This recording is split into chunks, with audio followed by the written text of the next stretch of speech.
Welcome to The Old World Lives, a Warhammer Fantasy Battles podcast. You can find us on Facebook at The Old World Lives, on Instagram at The Old World Lives, and you can reach us by email at theoldworldlives@gmail.com. And now, on to the episode. Hello and welcome to this fourth episode of the Old World Lives podcast. I'm Christopher, and with me tonight I have Niklas. Hello. And Jimmy. Hello, everyone. Let's start us off. We have a shout out or two today. Let's start with the 8th edition For Life forum, which is an obviously 8th edition focused forum. Shout out to them, and a link to this will be in the show note. It's not the easiest to remember that with the URL for that site. Yeah, I just want to say that it's great to see that people are talking about us in other places than Sweden. Indeed. And they were writing that we see mostly 6th edition. I know that you guys are mostly 6th edition, and my focus right now is a lot of 6th edition. But I do plan on playing 8th edition later as well, just with other armies, other projects. Yeah, same here. Yeah. I think we're quite edition fluid at this point because we just want to have a good time. Yeah, 6th edition is awesome, but I wouldn't label us a 6th ed podcast or anything. We're a fantasy podcast. Just because there's a bias doesn't mean it's the only thing going. Do another shout out, and this is from John in Lower East Michigan, and he's looking for players and other people of a like mind. And if you want to get in contact with him, send a message to us and we will forward it. And then we had a little shout out for an event, don't we? Yeah, I just want to comment on that as well. Lower East Michigan is so crazy. The United States is so big. You have to kind of say where in this part of the country, and then further where. You can just take your huge Hummer Coyote SUV right on for 10 hours. Play Game of Fantasy, no big deal. Take a flight. So yeah, if you want to play with some guys in the US, especially in the lower east side of Michigan, just write on our Facebook page and you guys can hook yourselves up. Indeed. Guys with miniatures, meeting guys with miniatures. Yeah. It's almost like we are nicking part of a tagline from another podcast, but let's not. Yeah. And then this last shout out, there's an event going on in London, or there's going to be an event for 6th edition. So it's called Bringing Back 6th edition. So it's going to be 2nd of March in London. Currently, there's 11 people coming and 25 people interested. So I'm hoping for a great turnout. I'm definitely going to be there with my Kislev. It's going to be fucking awesome. And you got to do some interviews over there then. Yeah, you can definitely do that. Just interviewing all the guys with their hot 6th edition armies. Yeah! I'm really hoping for a really cool Dogs of War army. Oh god, that would be beautiful to see. I love those models.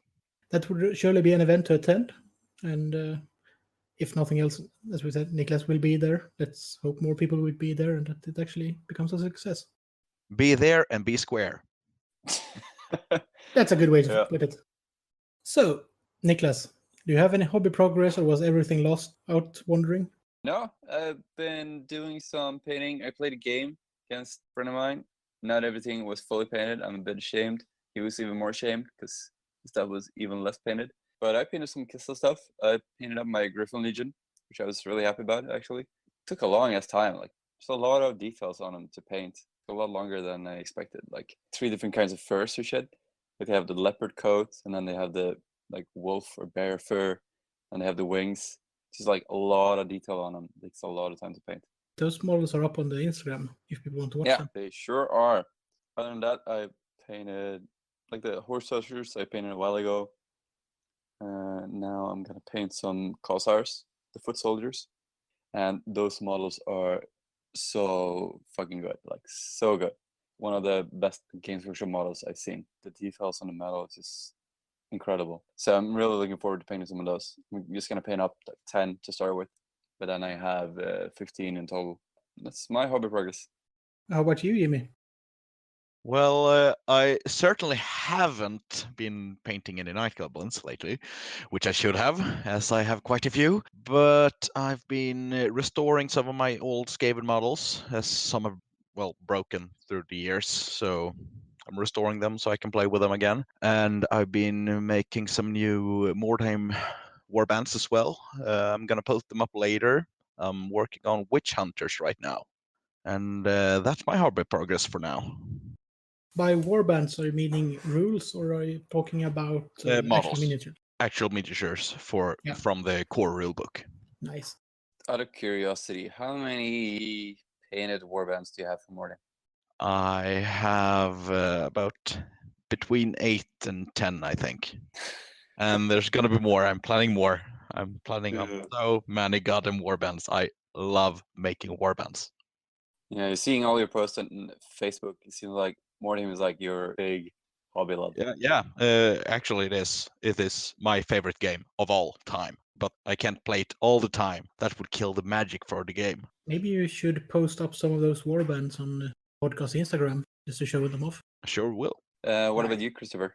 Well, I'm obviously doing dwarfs, only dwarfs and nothing but dwarfs, and not at all prepping and, as we speak, actually pinning the Mingle Manhides Manflayers unit I have had in a box for 14 years, something like that. And you were so close to sell that banner bearer to me. Yeah, but then I found a use for them because I also found my Dark Elf army, so I can actually like a second army. So it might prep a unit for it, so you have 2 playable armies in the end. Also nice. I think all of us now, actually, like all of us except for Jens, have started an army and then started another army. Yeah, that's true. Which is very surprising because Jens starts a lot of things, but the thing about Jens is that he started like 5 other games at the same time. And not another Oh, army. yeah. In a way, it's another army, but it's for another game. Yeah, those Napoleonics / bolt action / It's the wrong game systems. God damn it. all nice to see progress, but it's still, we want to see his Middenheimers that is actually Yeah. started now. All the beardy men. Rowdy beardy men. And there's going to be lots and lots of rowdy birdie men in our collections. Oh, yeah. Given that we have one that plays Middenheim, one that plays Kislev, and one that plays dwarfs. Yeah. And I'm going to add my chaos here. I'm going to play chaos later on. I have, I think it's 16 chaos knights, old metal ones. So I guess I have a Nice. third army. I think it's going to be influenced about this thing we're going to talk about later. To be fair, isn't 16 Chaos Knights an army in 6th edition? It kind of is. It's going to be a big army if you make them chosen. You need a dragon. No dragons, only horses. How about the horse dragon? Like the one the Stormcaster are getting? No, just no, no, no. I was actually thinking that the Dark Elves will be the base of my 8th edition army later on, because as opposed to the Dwarves, they got a lot of fun stuff after edition changes. Yeah. Not just more specialized iron breakers and a silly flying thing. Dwarves are slow. They are, truly are. Indeed. So, this episode, as we've been a bit into it now, well, we have a 2-pronged attack on Kislev, basically, because we got the Kislev Focus. We actually have the first installment of our Squarebased Book Club, and that book club tonight is a discussion about the book Riders of the Dead by Dan Abnett.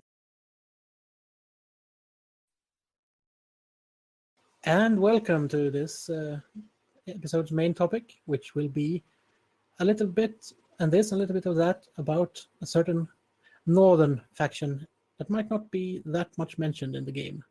And that is Niklas' little pet project, and it's Kislev.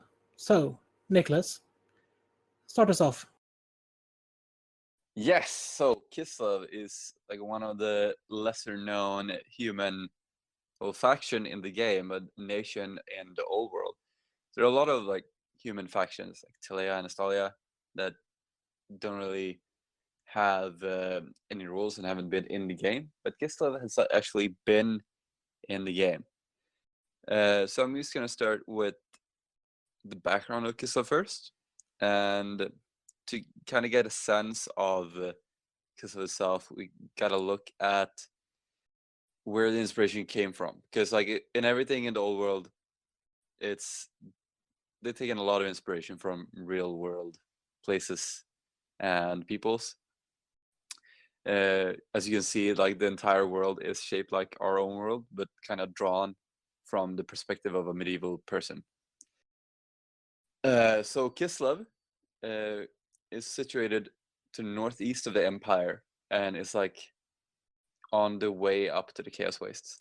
And to the east you have the World Edge Mountains, to the south you have the empire, and to the north and northwest you have Norska and the Chaos West. But the inspiration for Kislev comes mainly from like Ukraine. So if you look at the history of Ukraine, there used to live these people called Scythians there. They were like a horse people, a nomad people, rode around, pillaging people, classic steppe nomads. And then later on, Ukraine, like after the Mongol invasion, Ukraine became a bit of like a frontier land. No one really lived there, and there was no like civilization there. There was like the Kievan Rus to the west. It was like a mix of Slavs and Vikings that came there to settle, create an empire. Then after the Mongolians, it was like, who really controls this place? There's like still Mongolians there from the Golden Horde, kind of keeping things in check. And then the Polish-Lithuanian Empire started approaching it from the west and kind of took it over. And from that, like them taking over there, started to live people there called Cossacks. You might have heard of them. And they are thought of kind of like the cowboys of the Slav lands, like Russia and Poland. So they were kind of independent, but then still under the control of the Polish-Lithuanians. And this is like 1600s. So this is where most of the inspiration for Kislev comes from. So Kislev in the old world. As I said, it's a nation of man. And during the age of Sigmar, the real Sigmar, not the fake golden Sigmar, when he was uniting all of the humans in the empire, he also got some help from the people living in current Kislev, which were called the oh shit, I knew I would forget this. This is why I have this this PDF next to me. The Ungals. So the Ungals were like a human tribe that were living in Kislev. There were about a bunch of tribes living in the empire, and Sigmar kind of united them, but he didn't take the Ungals into the empire. Don't really know why, because they're really close, but I guess that I can't get them all, and probably he doesn't want to contain them for the same reason that Empire of today doesn't want Kislev to be part of the empire, because Kislev is very barren. It's just like plains, and it's cold as fuck, and there's chaos coming through there all the time. So the empire and Sigmar, I guess, just kind of left them alone to be this frontier nation, like a barrier between them and chaos. So after Sigmar united the empire, then the empire kind of grew as a nation, and then you had the era of the three emperors, or the age of the three emperors, when the empire was kind of divided. And during this time, another group of people came from the east, which were called the Gospodars. And the Gospodars were led by this Tsarina. And she had kind of this vision that she had to go from the eastern steppes across the World Mountains. Then she would find like a new place for people to live, because they were being kind of hounded down by the chaos people living there, the Kurgan, the Cool, and all of those guys. So they crossed the World Mountains and found this land that was promised to her, but it was already inhabited by Gospodars, or not Gospodars, the Ungals. So the Gospodars attacked the Ungals and drove them away from their places, and drove them more and more west. And at this time, there was also another group of people living in the current Erengrad, which is like the port city. So the Gospodars pushed the Ungals, and the Ungals pushed this other group of people, which I can't really remember the name of, but it doesn't really matter, because they were pretty much extinct by this time. So this is also like a throwback to like the real world with the Great Migration period of Europe, when groups of people was coming from the east and pushing people west, which kind of led to the downfall of the Roman Empire and all that. So the Gospelers kind of took over. The Tsarina established Kislev, the city, and named the land Kislev. And from there on, they kind of expanded and took over the rest of Kislev, and even took some parts of the empire, which is now part of Kislev. They used to be part of like Ostland and Ostermark. They were kind of warring a bit with the empire, but then they kind of settled down, like, all right, well, we're happy with this place that we capture now. And then relations started to become better between them. So in current Kislev, like the ruling elite is Gospodar, and then you have like these people living on the plains, which are Ungals. So this is like the whole thing about Poland, Lithuania coming into Ukraine, and the Ungals are like the Cossacks living on the plains, and then you have like the wealthy people who are the Gospodars living in cities, which are like the Polish nobles and stuff like that. Yeah, so that's like the main story about Kislev. Does anyone have anything they want to put in there, or have any questions about it? Do you know about how the other countries view Kislev? Like, I think I read that Empire see them as little more than barbarians. Is this true? Yeah, so the Ungals that were living there, they were very much like related to the people north that will later become just Chaos Marauders, pretty much. But like when the Storm of Chaos came first, the other Northmen kind of gave themselves over to chaos, while these Ungals just decided that they want to stay with their own gods. So they are very much related to the Northmen, which kind of gives them that appearance. And they're also like, they are kind of savage, just riding around like with bare chest, just nomads living on the steppes. So they are kind of savage in that way, but they're still on the good side. Which they still have laws and such things. Yeah. So in the 6th edition rulebook, there's like some info about Kislev that I would like to read here, just to get a feel of the place. So this is written like from the view of the empire. North from the lands of our magnificent empire, the forests give way to the great windswept plains and dark birch glades. These are the lands of Kislev. For 1,000 years, this kingdom has endured the attacks of the savage Norse and the incursions of dread chaos. During the long winter nights, the men of Kislev, known as Gospodars, gather around their log cottages, remembering the glory of the Tsars of old and the might of the ice queens of bygone ages. They sing songs of war and dream of happier times, for their own age is filled with much strife. Kislev guards the borderlands of the north against the terrible servants of chaos. Each year, the northern border is harder to defend. Each year, the toll of death is greater. But to Kislevites, this matters not. North is their home, and if they cannot live there, they will die there. Kislevites are great warriors and magnificent horsemen. They tirelessly patrol the northern border along the forbidden troll country, trying to keep the rampaging chaos warbands in check. The cities of Kislev are ruled by Tsars and Boyars, who all owe their fealty to the overlord of Kislev, Tsarina Katarin the Great. The current ruler of Kislev is a mighty sorceress, mistress of the cold winds and ice of the north.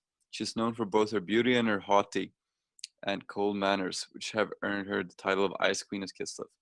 So suffused is she with magic that it is said that her flesh is cold to touch, and she rules her lands with icy efficiency. Erengrad is one of the greatest trading ports of the Old World. Here, the wares of the north are traded with merchants from Bretonia, Telea, Estalia, and of course, our own noble empire. The city of Prague has an evil reputation, for during the last great war against chaos, the city was overrun with the servants of the ruinous powers and twisted beyond recognition. After Magnus Pius defeated the forces of the dark gods, the city was razed to the ground and rebuilt. But chaos returned. Travelers tell tales of hushed tones of cries of agony that pierce the night, and faces that appear in the walls of buildings to consume the unwary with savage ferocity. The city's citizens of Prague are forced to burn down and rebuild their homes if they are to retain some small measure of sanity. So yeah, there's like a bit of background text of Kislev and the 6th edition rulebook. It sounds like a really harsh place to live at. Yeah, so like they have these cities to the south of Kislev, but it's still kind of barren around them. And then to the north of the river Linsk in particularly, it's just like steppes and wildlands and fucking nothing, just the blue sky, which is classic steppe country of like Ukraine and to the east of Ukraine. And then they have along the border, along the mountains, some staging areas, fortresses, just to have some place to look out for the Chaos Hordes when they inevitably come back. Yeah, and usually when like chaos comes through Kislev, they're mostly looking to go to the Empire because there's not a lot to gain in Kislev. It's just more of what the Northmen are used to, and then they come down to like the thick belly of the Empire where they have all this gold and all this cattle and food and just stuff to loot. So usually, the Kislev army doesn't put up like a stand-up fight. Mostly, they just harass the enemy along the way. They're like their way to the Empire. Like weakening them on their way down so the Empire can take the rest. Yeah, exactly. Or Just gonna say, we also You have to start- mention here that there isn't really a great deal of land between Kislev and the Chaos Wastes and the corrupting influences of them. And every time the Chaos Wastes and Winds of Magic change and the Wastes just expand south, it just expands over a bit of Kislev, and then draws it back. So they are quite wary against those corrupting powers. Yeah, there's not a lot. Like, there's no like definite border. Like, where does Kislev end to the north? You can't say because it's just like wildlands up, and then I guess some people live there some time of the year, but then they move because they're just nomads. I read somewhere also that like Kislevites don't take pride in like having a glorious last stand. They take pride in like knowing the exact moment when to run from danger, and also said like a footnote that no one can really say that they ran too soon because no one is left to argue against them. So they're very much into like hit and run tactics of nomads of the steppe. And also, yeah, they do fight sometimes. Like a lot of chaos incursions are stopped in Kislev. Just marching through, they get harassed so much that they have to abandon their march south. But Kislev is not just all plains. As I said, they have cities, and like the 3 biggest cities: Kislev, Prague, and Erengrad. Kislev is the capital, of course, of Kislev. They have really high walls, and that's where the Tsarina hangs out. Prague, as you heard, is like a cursed city, so I wouldn't like to live there. I don't think anyone really loves to live there. Yeah, you can see faces in the walls and people scream during the night. Not a pleasant place. Erengrad, though, is a really cool city, I think, because it's like a really big trade city, and it said it's like Marienburg of the north. So for those of you who doesn't know, Marienburg is this big trade city in the empire that bought their way out of the empire because they were so fucking rich. Well, and there was also quite corrupt emperor involved in that deal. Yeah. But I read some stuff about Erengrad, and there's a lot of information about Kislev in general because they featured in the role-playing games. There's lots of useful backstory there. So it said that like you can pretty much get everything you can get in Marienburg in Erengrad, and you can get pretty much anything in Marienburg. Although you can get it faster in Erengrad because people are just openly corrupt, like more than in Marienburg. Because in Marienburg, kind of need to know a guy and kind of have to speak in hushed tones, like, "Oh yeah, I kind of want to buy this illegal thing." But in Erengrad, it's like, "I want to buy this illegal thing." Like, "Oh yeah, here, it's right over there in the stand."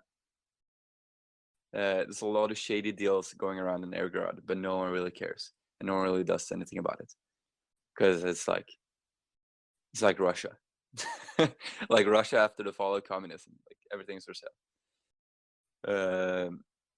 And even until like recently with the chaos invasions, you could even buy like chaos artifacts there if you knew the right person. But now it's a bit more frowned upon after the city itself being fucking sacked by chaos.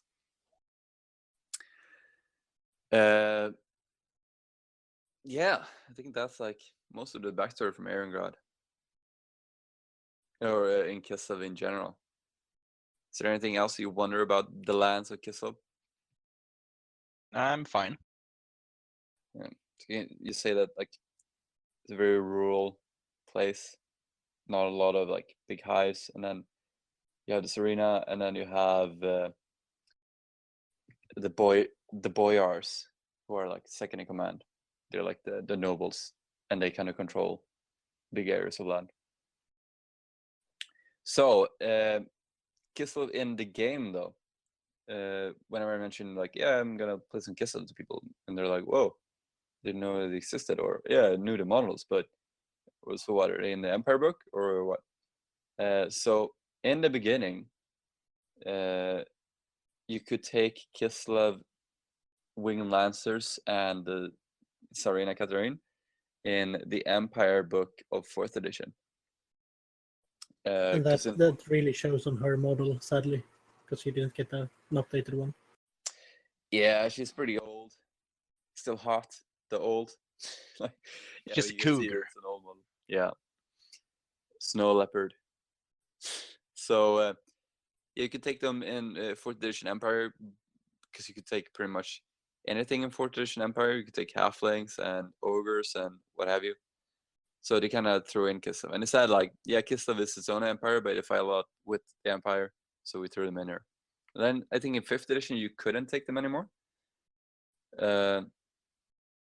I think, but then in 6th edition they released a book for Kislev in White Dwarf and some new models, and the models are really fucking good. But this was like an allied book, so it says like in the book that it's meant to be used with another army, like using an allies contingent, and it gave rules to playing Kislev with another army. And it says like, yeah, you can play this by itself, but it's kind of limited. And it is limited because the book has in total 7 units, 2 of which are named characters, and you can only use 1 named character at a time. So going through the units, you have from heroes, a boyar, which is like the nobleman, as you said, and you can kind of kit them out however you want, like on foot, on horse, with barding, rifle, standard bearer, just like a normal hero guy. Then you have in core Winged Lancers that have a rule called Glorious Charge, which is really cool. That if you charge an enemy unit, then they have to take a leadership or like a morale check to see if they will stand ground or they'll just flee, as if they had been charged in the side while already engaged in close combat. It says. So that's a really fucking cool rule. What do you guys think? I don't think my goblins will like it, but I like the rule actually. I do like it, but I won't like it when I field my goblins against you. Yeah. I think I will use flee as a charge reaction anyway. That's pretty much standard goblin tactic, though, isn't it? Yes, flee and shoot. Flee and shoot. It's really nice that they were experimenting and adding more interesting rules like that to this army. Yeah, it's a really cool rule. And it kind of only works in 6th edition though, because I don't think that rule exists in editions after this one. Like if you have to take a morale check if you're being charged in the flank while already being engaged to the front.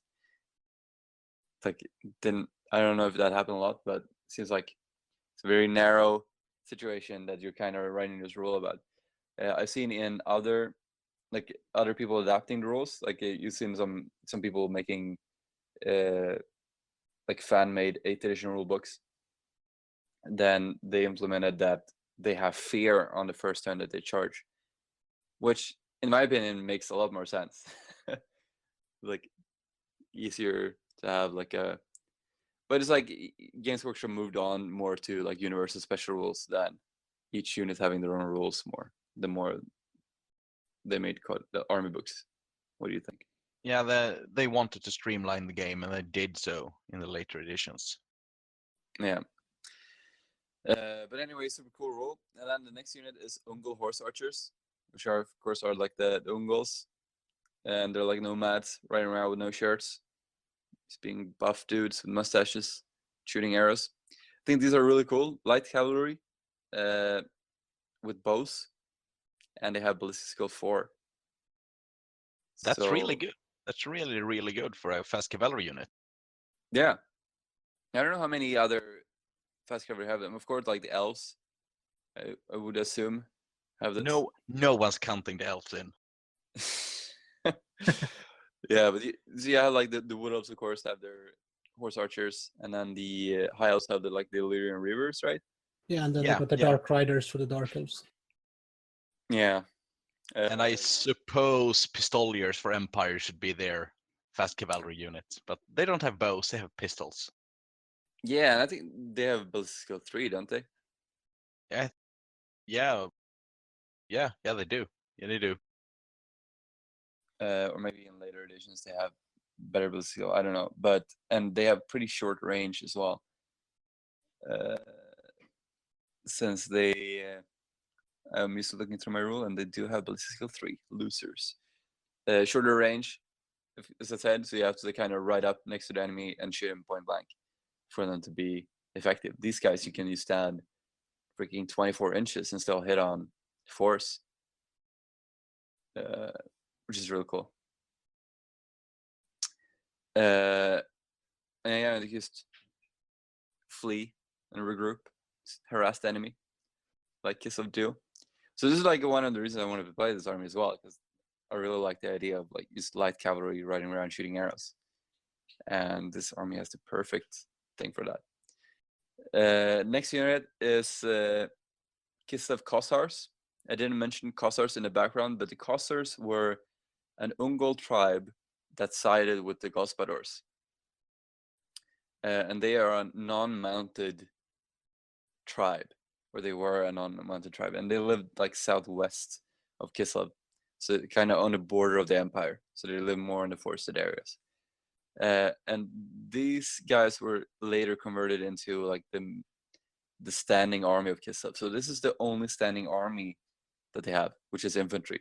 All the horsemen are like people called up to war when war is fought. And I think like that's how most of the armies worked in Europe, like during this time. You don't really have standing armies. You used kind of rally men when you need to fight and pay mercenaries. Not a lot of countries had standing armies. And these guys are also really cool because they have great weapons, great axes, and bows, which is also like an unusual combo. Maybe I should mention with the wing lancers that they have horses, heavy armor, shield, and lances.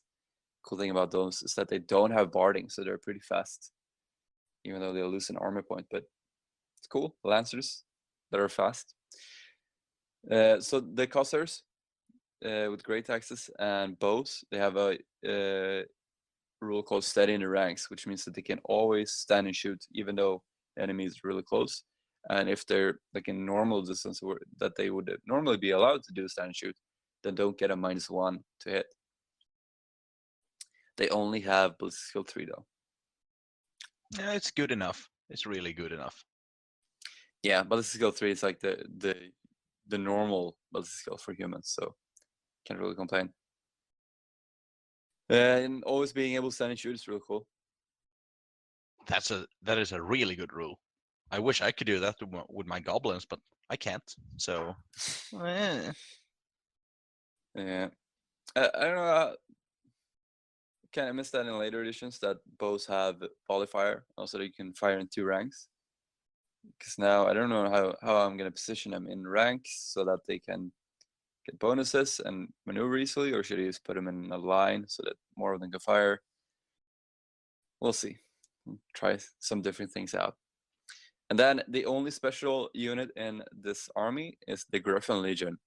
And this is like a named regiment of renown also.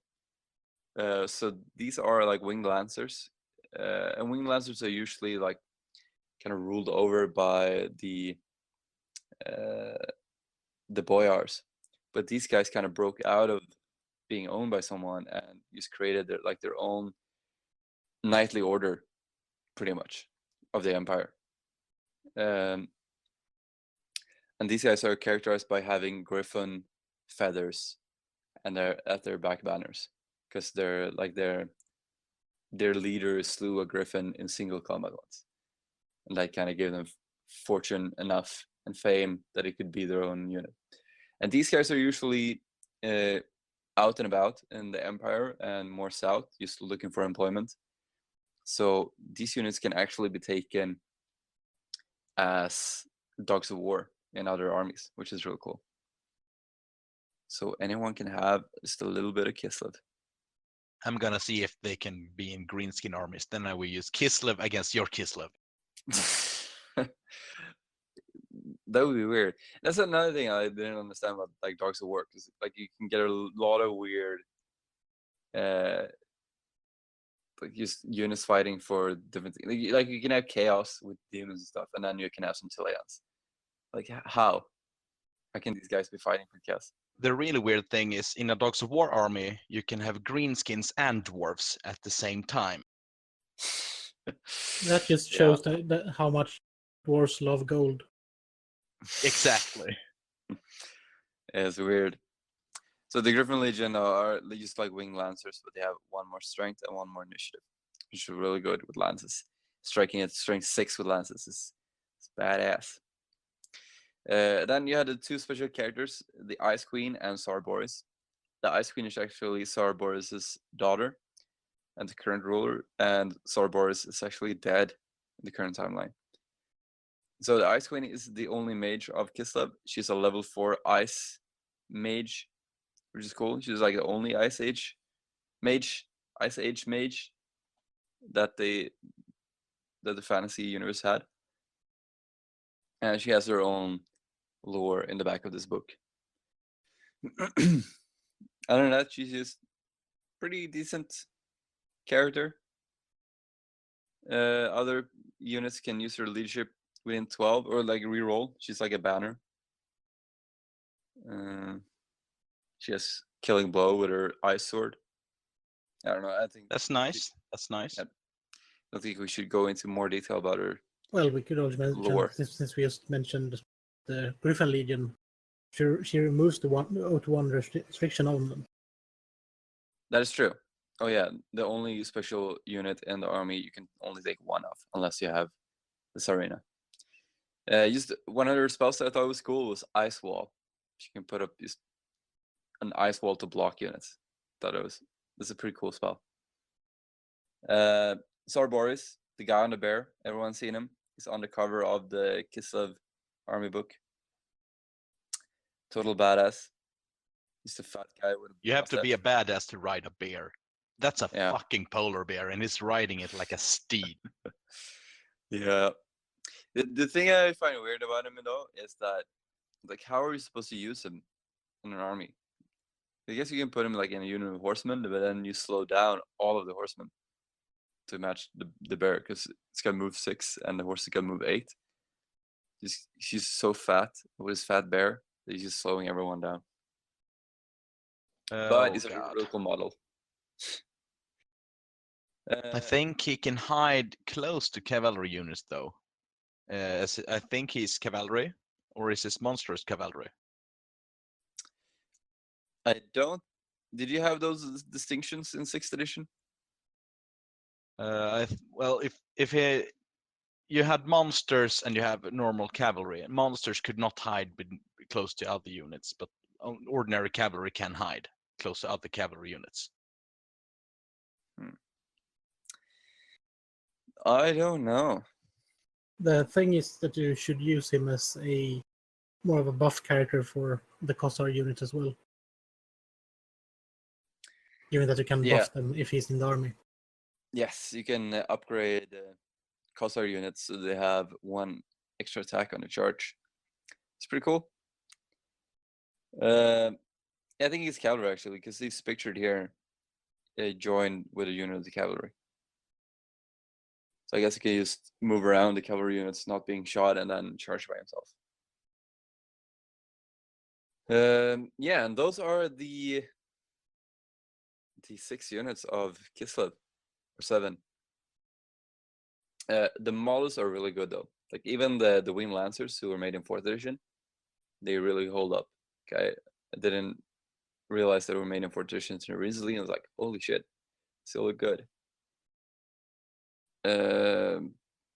Yeah, I think they will be a lot of fun to play, even though they have very few units. They're like one of the only factions that are like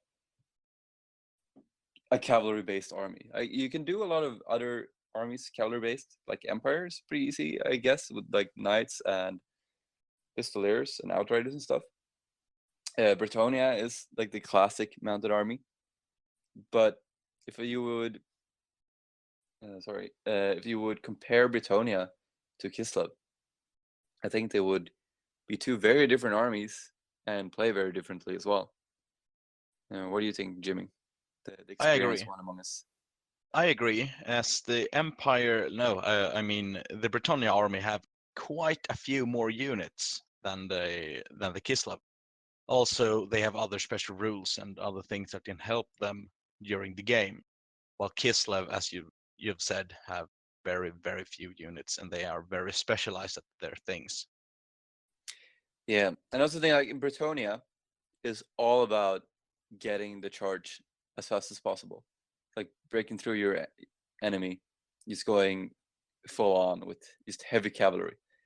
And I guess the usual thing is like have, or at least in my mind, is have like in a big game 3 units of cavalry just riding down the middle, like the main unit in the middle, and then supporting units just come crashing down into the enemy lines.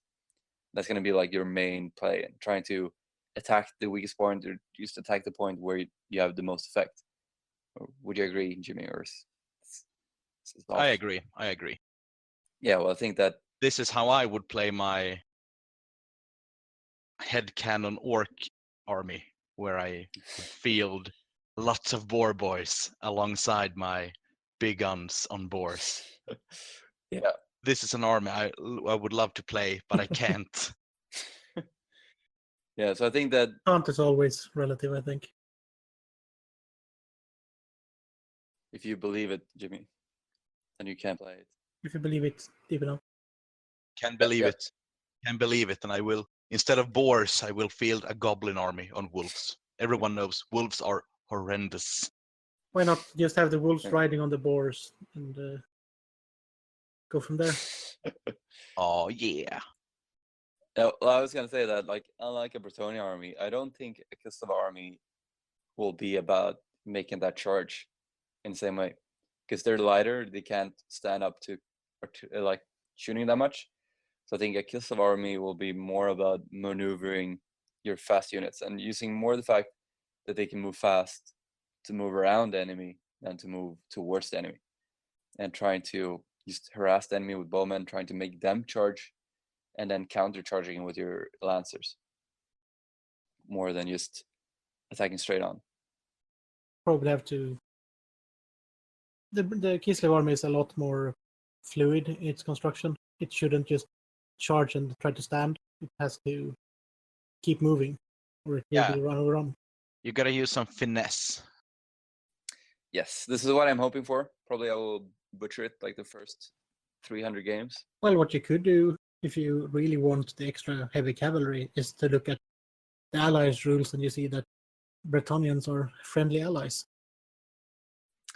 Yeah, I don't know really how, like, if you use allies with Kislev and having Kislev as the main force. I don't know if like it's only meant for Kislev to be allies, or it works the other way around, because then you could do that with any army, I guess. But I think Kislev are the only ones who are supposed to be allies, other than Dogs of War. yeah, and I was gonna say that, like, you have few units in Kislev, but you could add units from Dogs of War. Yeah. So I've been there's thinking some about that. great heavy cavalry in Dogs of War as well if you want to add a punch. Yeah, or just like units that you can't have in a Kislev army, like those crossbowmen. There's 2 different units of crossbowmen. That'd be really, dwarves. Yeah, you can use dwarves from Dogs of War. Slayer Pirate. Oh god, Slayer Pirates, love them. But something I was thinking about, especially for Kislev, that they really lack is artillery. So the galloping guns would be perfect for Kislev. Yes, as you can move them around, yeah. And you Yeah. could just convert the riders a bit to make them look like they fit in a bit more with the army. It would look really, really cool on the battlefield. Yeah, but I don't know if I would like make them as counters or the thing, or I would just use that thing, because my character I'm doing is kind of being from Erengrad, and Erengrad is like this big trade city, and they even have like Attilian quarter of the city, and then Elf quarter and Bretonnian quarter. Like it's very what's it called, metropolitan place. So there's lots of Italians there, and they have a lot of gold. So I wouldn't find it surprising to have a bunch of Italian mercenaries going around Kislev looking for work. Another reason for Kislev being rich as well and having anything to trade is because they mount expeditions and trade caravans to the east, to Cathay as well. And a really cool thing about that is in the Ogre army book, I think it's 6th edition, the first one that they got, there's this picture that I really like about like an ogre force ambushing a Kislev caravan. Oh yeah, I So remember that one. That piece of art is amazing. yeah, it's so good. So you can see these ogres just toppling these winged lancers. So yeah, like Kislev does a lot of trade and like going to the east. Yeah. So yeah, just put some Chilean mercenaries in the army if you don't think that you have enough stuff. Like I got enough models now to do like a 2,000 point army, and I feel that this army could stand up against that. I think. See, I feel like in 6th edition you're not as bound as in 8th edition to have like these must-have units in your army. Like you can survive without wizards, and you can survive without big blocks or artillery and stuff like that, because the armies are a bit smaller and all the other armies didn't have as many things as they do in later editions. I think they'll handle their own ground. I think they can do that too. Especially if you master the whole maneuvering thing in the movement phase. That can be a killer when you're playing a game. Yeah, I think they'll be pretty cool to maneuver around. I think they're like, if nothing else, they'll be really fun to play with, and hopefully against. Like, hopefully it won't be too fucking annoying to have just arrows raining down from your flanks all the time. All the things you're gonna see is a fanatic splashing into your units, and then we're done. Yeah, like my plan so far for playing them is to have lots of small mobile units, so the enemy won't really have a center to strike at, and just trying to learn them so that I get advantageous charging positions, pretty much. Multiple small units is gonna be hard for me to face, as you can send out suicide units to lure out my fanatics, and then I have no kind of defense against you. Fanatics is the last line of defense for goblins, so first and last line of defense, mind you. Yeah, gonna have to send some suicide horse archers towards those guys. We really should mention that even though it's just a booklet that came with a White Dwarf, the Kislev army book got some really, really good hobby in it. Yeah.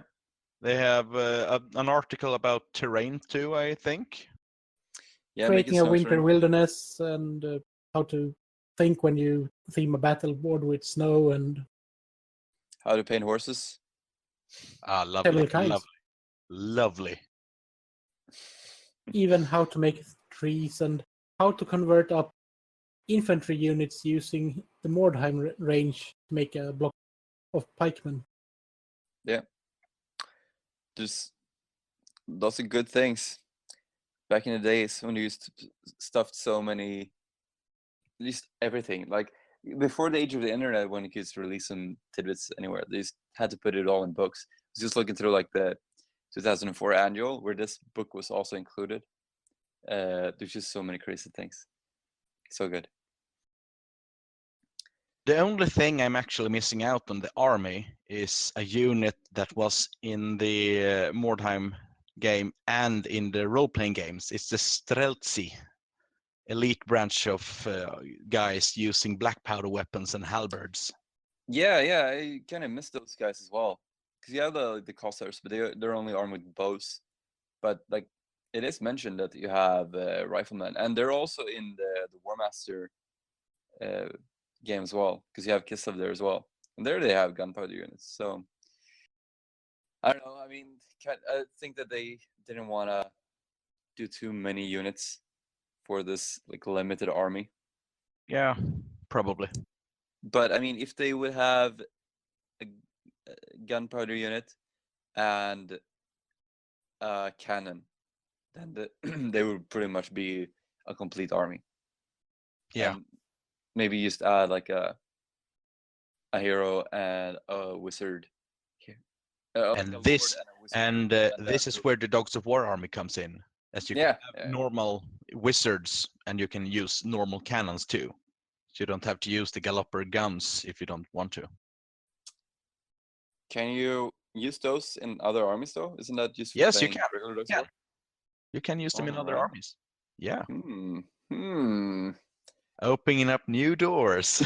Yeah, shit. Yeah, but And also, if you find a unit you fancy in there, you can make them of Kislevite origins, but you use them as Dogs of War still. yeah, that's true. They never did make the Kislev War Wagon for the regular game, right? It was only War Master. Yeah. Only War Master, yeah. Also the big polar bear units are on the War Master. Crazy stuff. It would be so amazing if you had a polar bear unit in ordinary Warhammer Fantasy. Crazy. Yeah. I think that mostly about Kislev. I could go like more into the background of like their personality, but it's gonna be explained in the next segment. So, how do you want to tackle this? Who wants to start talking about their experience with the book?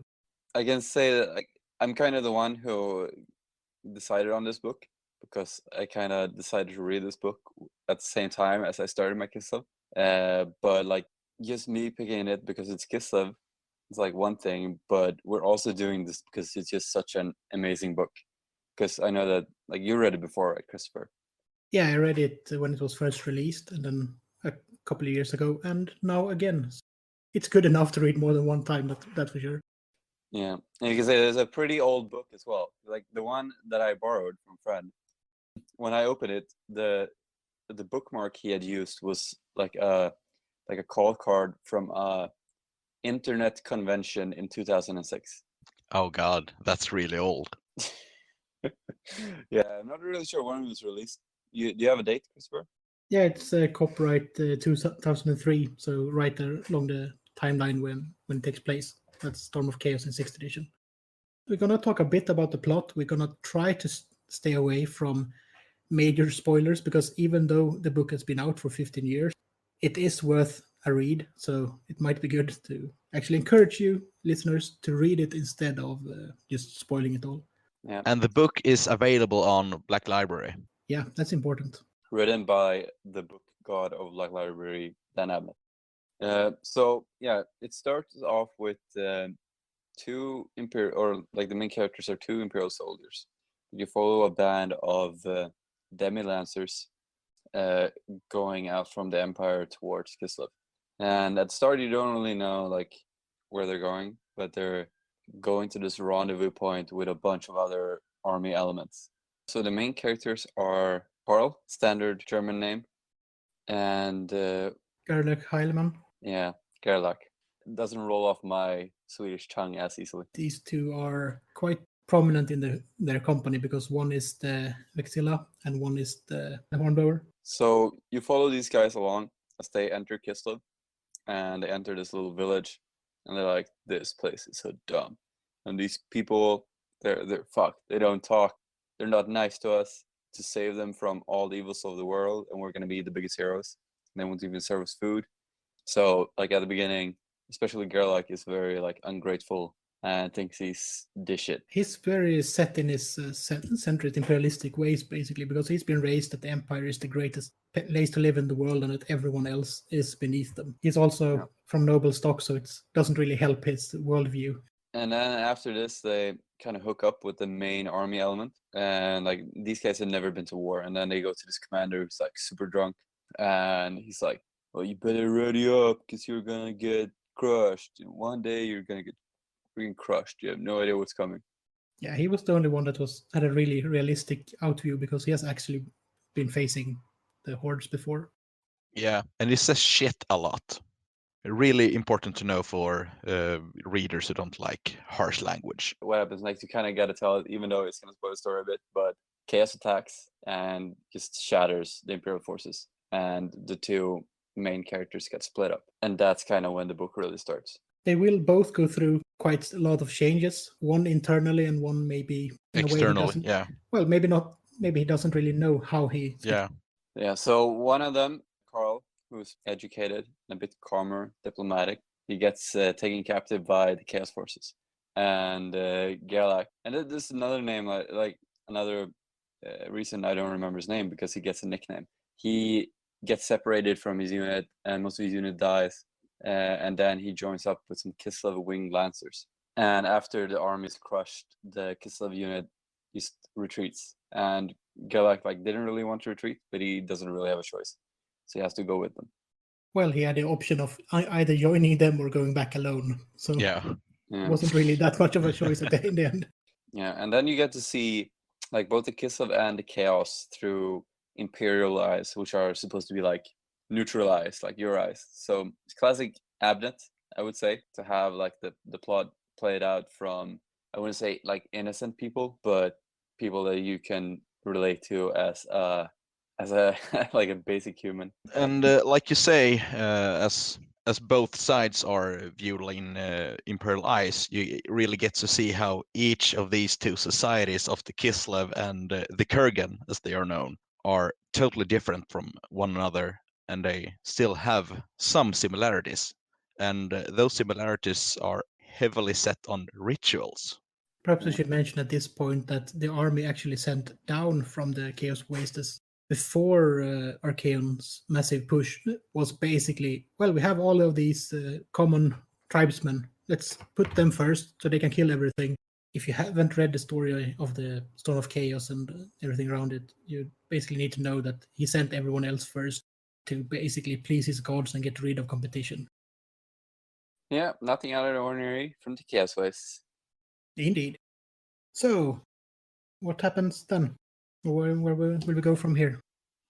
Well, like you follow these two characters, and I also think that that's really nice that you still have two characters and then that they're split, because like you get a break from the storyline. So like when you're following Gerlach, who becomes known as Vebla by the Kislev guys, you follow them around, and then you get to know about Kislev culture, and just from being around those guys, like how different they are from the Empire. Just like that their horses are, as he describes them, as steppe ponies. Yeah, they're small but really hardy. Yeah, and that's interesting because that's like how the Mongolian horses were, and like most of the horses, it's more like like when people think of a horse, they think of like Arabian steeds that like run really fast for short distances. But these horses are based on like the old plain horses that like the armies would usually use, and they're smaller but they're sturdier, and they would just go on forever. They would never tire at all. Just graze on the plain grass, be content with it. And also, like a real fun thing about like how Abnett writes is like you really get the Kislev accent, like when you read this, like you read in their voice because it's just written in such a good way. That's right, yeah. You get like a good understanding of how these people live their life on a day-to-day basis. Indeed. And in that same way, you actually experience the growth of the former imperialistic centrist-minded Gerlach. When he expands his mind, he actually gets to know the culture and just moves on with it instead of always complaining like he could have done, or just he adapts and takes in the culture, which is really nice to see. He becomes part of their brotherhood, so to say. Even though he always sees himself as an outsider. Yeah. Yeah, and the same way you follow Carl, who's been taken captive by Chaos. So that's what I said, that like there's still two main characters in the split, and like it's a very good way to just keep you interested in several things. Because if you had only been following around the Kislev guys, then I think it would have been a bit much. It's like, because it's cool to have these little details, but if you just have an entire book of those little details, it would be boring in the long run. But then you follow this guy who's been captured by Chaos, and then you have like a totally different world, but it's also super interesting, and just so captures the character of that era of Warhammer so good. Truly does. I think we mentioned this in the discussion after as well when we talk about Kislev, but there is quite a lot of similarities between the Kislev tribes and the northern tribes. Might have a quite different outlook on life, but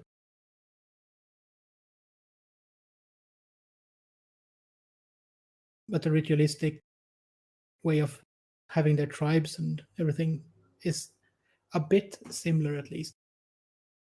Yeah.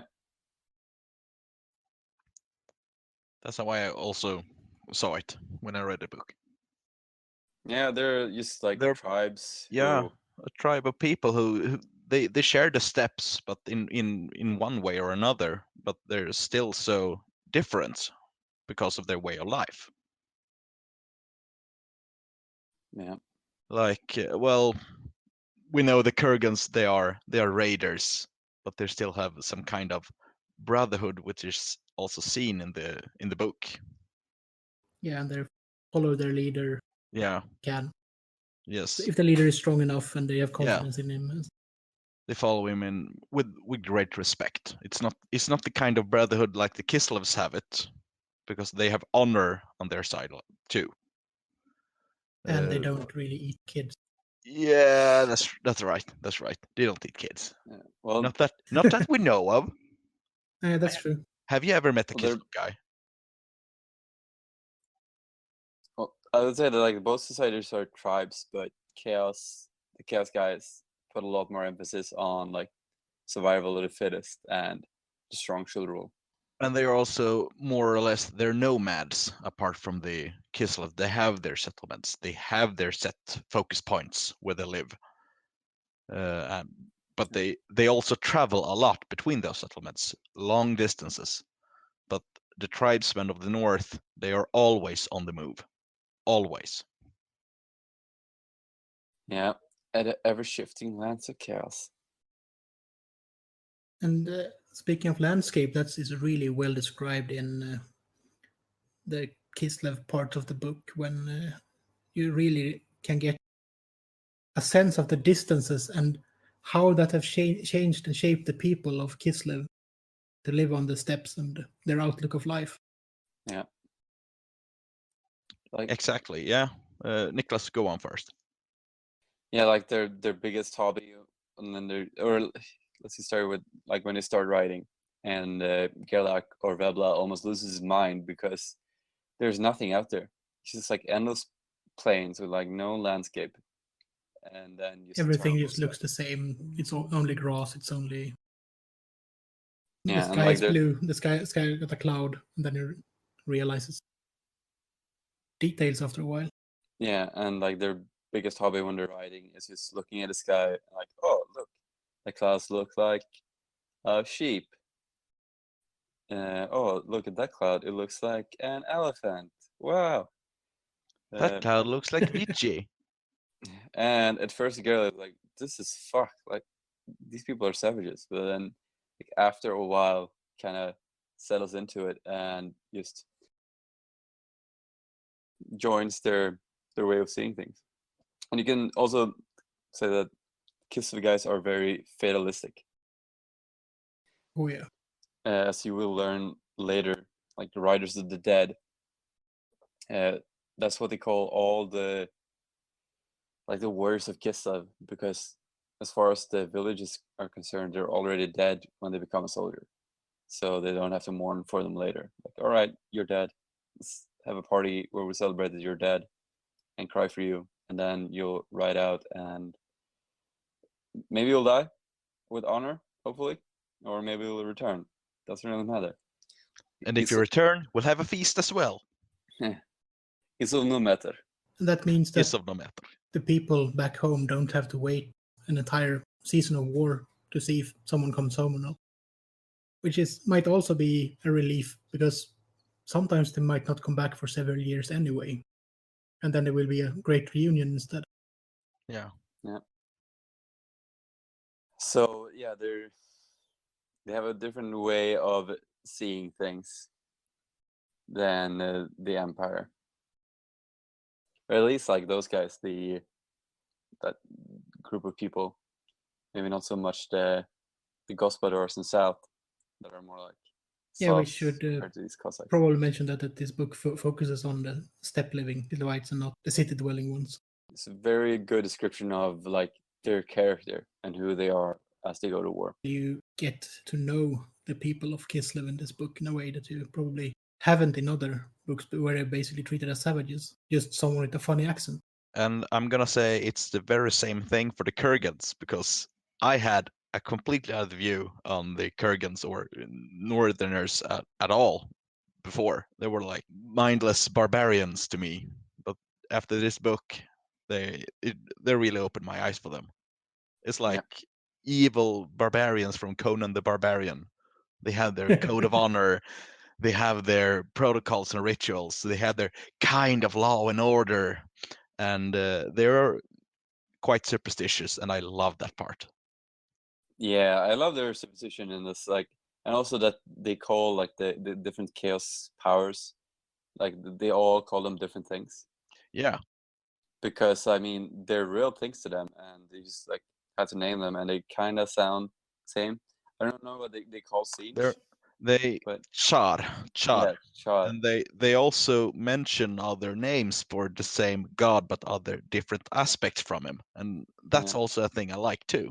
Yeah, that's also same with other tribes they meet that worships corn, because they also worships deities with a similar yet slightly different name, which is just an aspect of the god itself. Yeah, like corn may also be known as Kor or Kjorn or Korlar.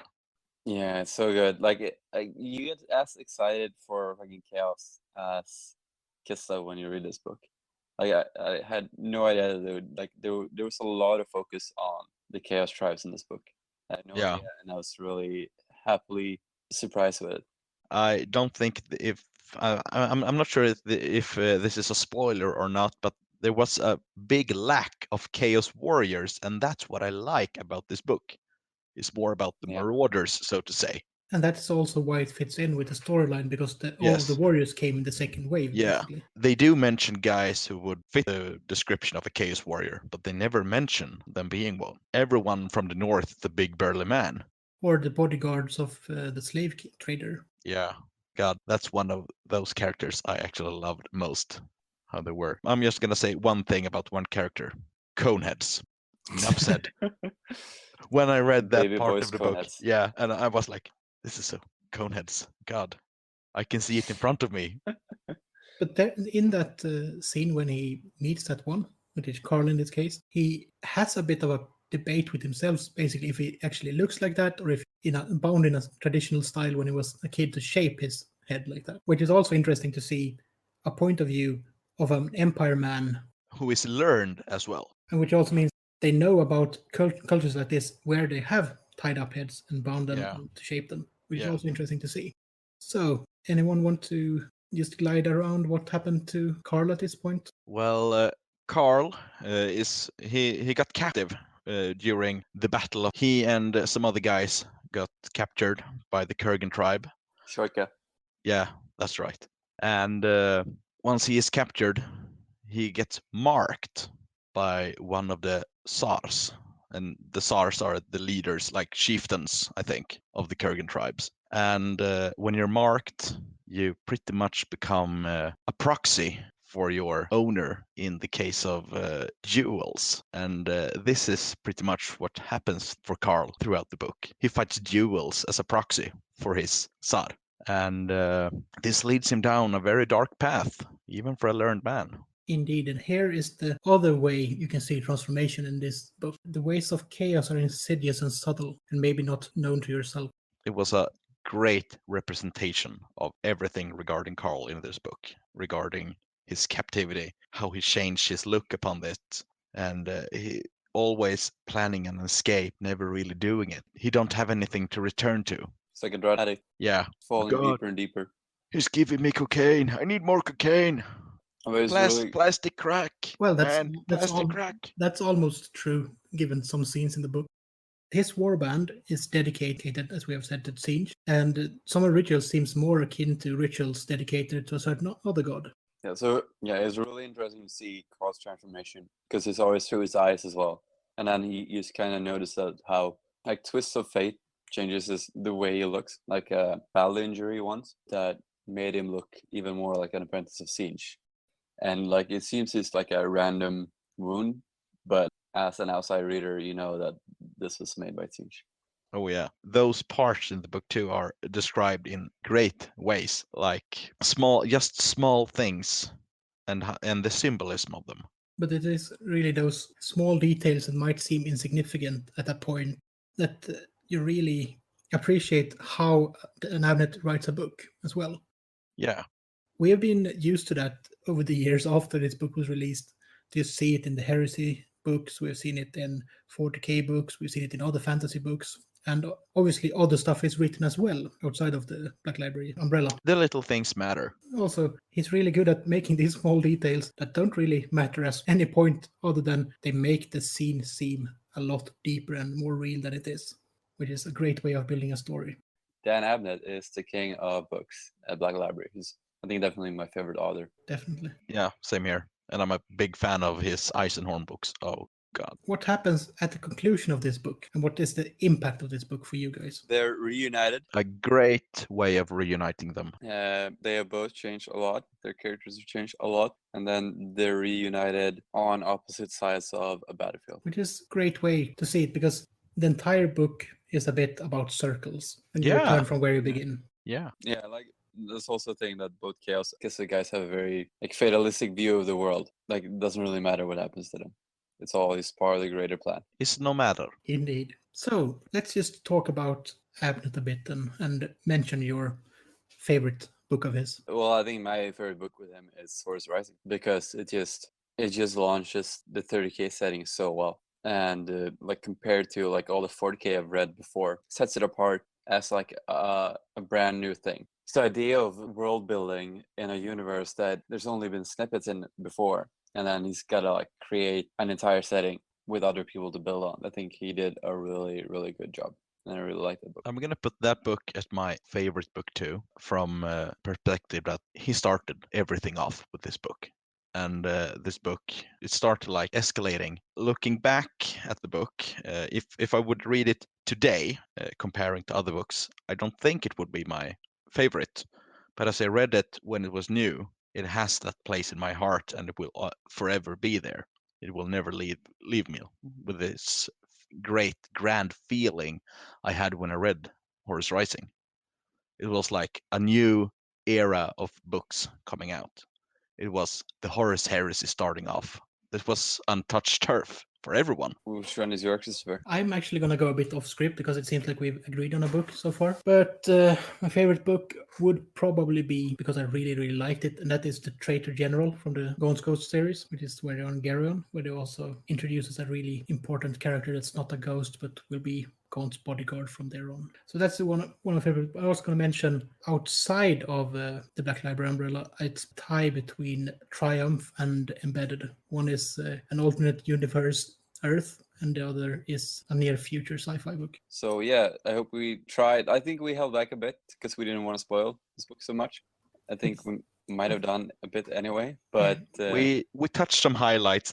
We did that, but yeah, I we don't think spoil everything. I think we all sat here just trying to. If I'm going to mention this, this entire section of the book will be spoiled. So you just have to smooth it out some details and stuff. yeah, that's because we really want you guys to read this book. Also, I guess we all three are quite new to reviewing books, but we hope if this segment gets positive feedback, we might just do more of them. Otherwise, we're gonna go on and review models. Wraps is up weird. our Squarebased Book Club. And that's it for this episode. I hope you have enjoyed book discussion and then little information fact episode about the Kislev faction and their armies. And Jimmy, why don't you tell us what's in the next episode? So, our next episode, we're gonna talk about 6th edition first impressions. As Niklas and Krell have recently started playing 6th edition, so we're going to talk with them about their first impressions of the game. And then we're going to talk about how to play it from our point of view. This is true. We're going to run down the basics of every turn and what you are supposed to do in them. It's going to be basic stuff, no advanced tactics or anything, because this is for those people that are just trying out the game for the first time. And I reckon that is it for this episode. I would like to mention again that if you have any comments or critiques or just want to get in touch with us, you can send it into the Facebook page or the email address. And if you want to get into contact with John, that was in Lower East Michigan, also get in contact with us and we will forward it to him. And I hope you all will listen to the next episode. Until next time, stay square. Time have ended, and the realm of elf, dwarf, and man shattered. But in our hearts, the old world liveth.